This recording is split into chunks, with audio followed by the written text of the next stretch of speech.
Hello, welcome. One more episode. Once again, yours truly, Mr. Frederick, right back at you with the good word. All right, guys. Hope everyone's doing good today.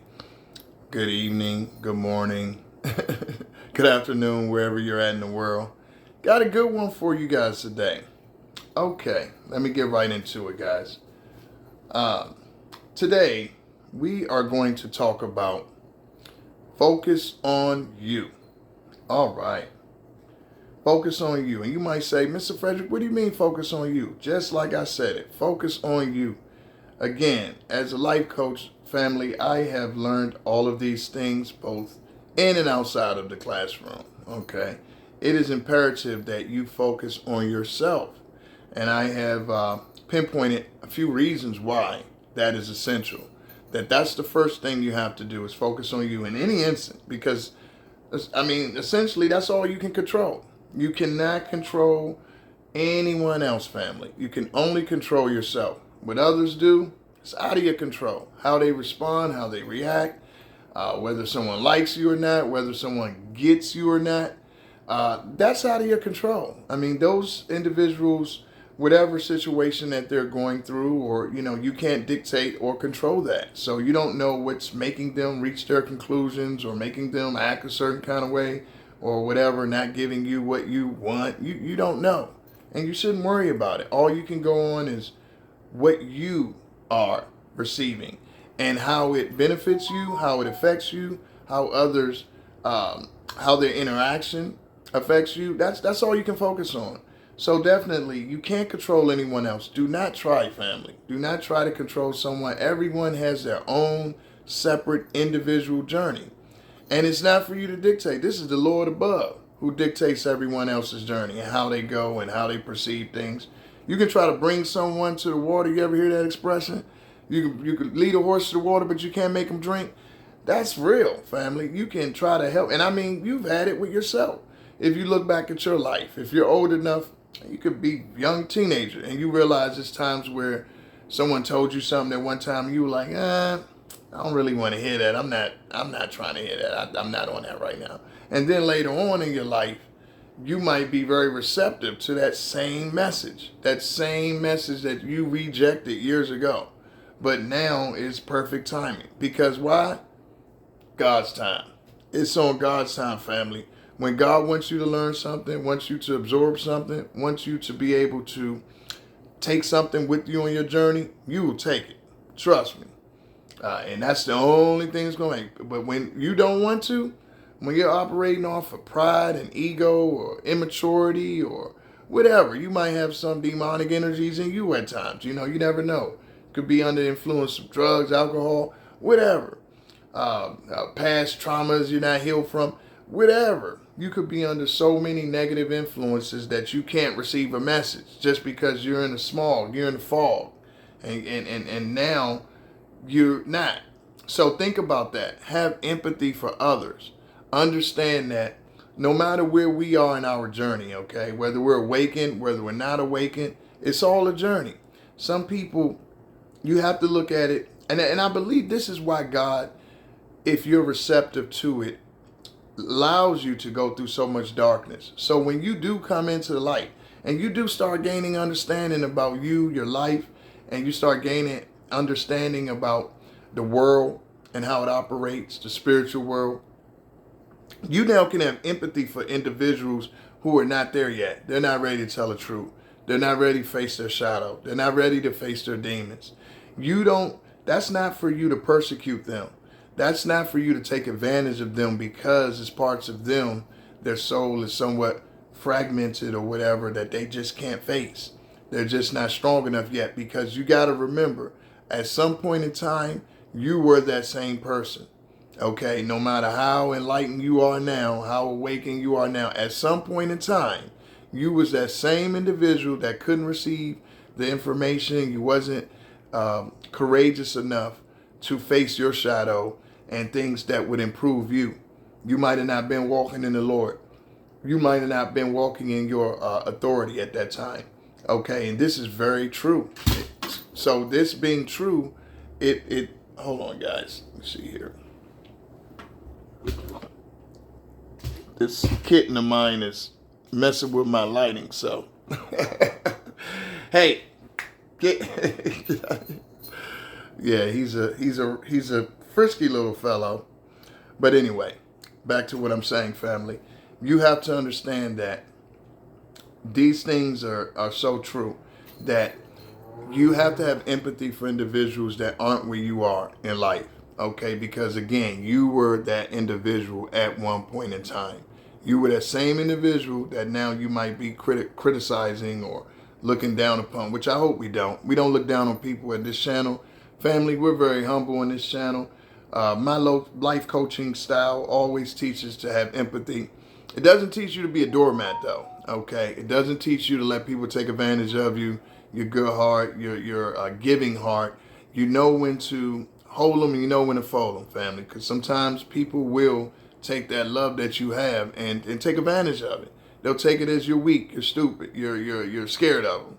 And like I always tell you guys, you're none of those things. You're actually stronger than someone who doesn't possess those attributes. So that being said, also another reason you have to focus on your family is you want to work on yourself because you want to be able to attract individuals that have that capability, that capacity as well. And you want to be able to help others. Had I not worked on myself, I couldn't attract people that are the same, and I certainly couldn't help anyone. So that's why you want to look at yourself. When you are looking at everyone else, you're looking at what they are, what they're doing, judging them. And when you are under that type of influence or whatever you want to call it, or I would say brain fog, when you're just focusing on everything external, nothing internal, you have to understand there's no way you can help someone because you are looking past everyone else but yourself. You're telling someone to do something you're not doing. Oh, you need to stop drinking. Oh, you need to stop going out to these clubs. Oh, you need to stop gambling. Oh, you need to stop your fornication. And you're doing it yourself. Think of how ridiculous that sounds, family. That's very difficult, whether you lying about it or not. God knows the truth, and you know the truth. Okay? Hold on, family. Let me fix this light. Okay. God knows the truth, and you know the truth. So you don't want to get caught in that quandary where you're sitting focusing on everyone else, and you're pointing the finger over there, but you got a finger pointing back at you. Okay? You don't want that. You want to be able to look at people and honestly tell them things that you have went through the gauntlet. You have faced it. You have went through the fire, okay? And you've come out, victorious. And that's how you want it. And also, again, you're going to attract people like that. And family, remember, none of us are perfect. We're still learning. Yeah, you got to a certain point where you got this together. You got your addictions together, okay? Say you got your ability to maximize your time. You're monitoring your time better. You're more efficient with that. Okay, maybe you still have to learn to work on relationships. Maybe you have to learn to work on forgiveness. It's always something you have to work on with yourself. You don't have time to be worried about someone else, okay? You need to focus on you, and everything else will start falling into place. The more you improve yourself, because guess what? The best teacher is experience, and the best teachers have went through it, okay? They went through it. That's how they got to it, okay? So remember that. Also, family, it helps you stay in the present when you're focusing on yourself. You don't want to be too far in the future. You don't know how long you got here. You don't know if you're going to make it to 5 minutes. You don't know. The past is done. So when people get to talking about what you used to do and how things used to be and what you did and negative, you got to, you have to. Trust me, family. Do not let them go any further. You stop them in their tracks. Okay, little fella. Don't do anything too crazy. Okay, you stop them in their tracks and you let them know, no, do not bring that up. It's not relevant. And you also remind them that the reality is it bothered me then. So how is it going to help me now? If something from my past hurt me back then, how is it going to help me now? And this is going into my next one that you want to know when you're focusing on yourself, is that you learn to detach and extract. That's right. Family, you learn to detach and extract. Because when you're focusing on yourself, you have to really, really concentrate and be mindful of who you're around, what you're consuming, how you interpret your past, your experiences, and you learn the things that you detach from because you are not your experiences. Okay, you are not. You are able to extract learning lessons from them because the way God works, it's not like school, family. Can't remember where I heard this expression, but this terminology, but it's very true. I think it was BOA. But God, okay, in school you get a lesson and then you get a test, okay? That's how school works. You get a lesson and then you get a test. With the Lord, you get the test and then you get the lesson. All right, follow me, family, okay? Ride along with me. Okay, ride along with me. I'm going to say that again. In school, you get the lesson and then they give you the test to see if you are able to retain the knowledge you just were taught. With the God, you get the test and then you learn the lesson. It's a little different. So you want to be able to extract that lesson from your experiences that you experienced, that you went through, that you made it through. Greg, mind you, you've made it through these experiences. You want to be able to extract that lesson and be able to apply it to your life currently. See, this is a lot of work, family. This is a lot of work that you have to do. You don't have time if you're doing all these things to be worried about someone else. Family, understand, if someone is going to be there for you, is meant to be in your life, you don't have to make no grand statement. You don't have to appeal to them. You don't have to kidnap them. You don't have to create a marketing campaign for yourself to convince them that you are worthy and that you are valuable. You don't have to show them your character. You don't have to buy them. You don't have to chase after them. If the Lord has ordained for someone to be in your life, family, they will be in your life. Understand, if the Lord has ordained for someone to be in your life, they will be in your life. I think it was DMX that said, and I know the saying's older than him, but if you love something, let it go. If it doesn't come back, if it comes back to you, it was yours. If it doesn't come back, it was never yours.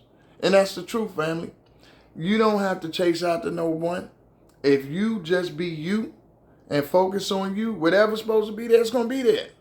It's not going anywhere. If you got to chase it, it ain't yours. If you got to chase it, you need to replace it. That's the truth. Family, I'm telling you the truth. If you got to chase it, you need to replace it. It's not for you. It's not for you. And unfortunately, a lot of us have come up in dysfunctional, toxic situations where we don't understand that quite. And those repetitive lessons are taught to us in life over and over again until we finally get it. And the only way you get it really is when you understand God and you understand that faith in the Lord, that the Lord will have everything for you that is for you. You seek ye the kingdom and his righteousness, and all things will be added. Okay, 2. So all things will be added if you seek ye the kingdom and his righteousness. And that is how it goes. Matthew 6:33. You don't have to chase anything, family. You just chase the Lord. And guess what? You ain't even really got to chase the Lord. The Lord's always there as long as you believe. As long as you have faith. That's why I always preach that first. I always say that if my experiences, everything I've been through, what's got me through everything has been God. It's been nothing but God. And I'm going to say that to my last breath. It's been nothing. All glory be to God. Because I can count several situations that I've been in my life, circumstances where I could not be talking to anyone right now. We could be doing a memorial or something for me. Honestly. And that's why I hold my hat on the Lord, and I know that you don't really have to worry about anything. You put your faith in God and you put your best foot forward, and he will actually take your gifts and use them for the masses. Okay, he will use you And all things will work together for those who believe in the Lord, those who believe in God. All things work together. Okay, and then he will use your gifts according to him. That's how he want to use them. And I'm just an example of that. I'm not the first one. I'm not the first by a long shot. But I can recognize when the Lord is working. And I can tell you that what you want to do is you certainly want to give your faith in him, and you want to focus on you. Because his gifts for you and his path for you is specific to you. It's no one else that shares that. It's just yours. Okay, now how he works with you and who he puts in your life to help you along the way, who he brings as angels, who he brings as helpers, helpmeets, whatever. That's going to vary depending on you and your needs and how he wants to apply them for you. But you have to first focus on you to be able to receive him. Don't worry about anyone else. Worry about that relationship with God first. Everything else will be added. You know, oftentimes, family, we depend on others for so much. And when we do that, we end up getting burnt. We end up getting betrayed. We end up getting disappointed. And guess who we take it out on? G-O-D. We say G-O-D ain't with me. G-O-D don't exist. G-O-D, where are you? No, family, it doesn't work that way. You did it backwards. You went looking for people first, and then God last after they disappointed you. When you should have did it the other way around. Look for God first, and then he'll send the right people for you. And don't forget that, family. All right. So I hope you got the message. I hope you embrace it, and I hope you follow it. And always remember, keep God first, family. Focus on you. Love what you do and do what you love. Peace.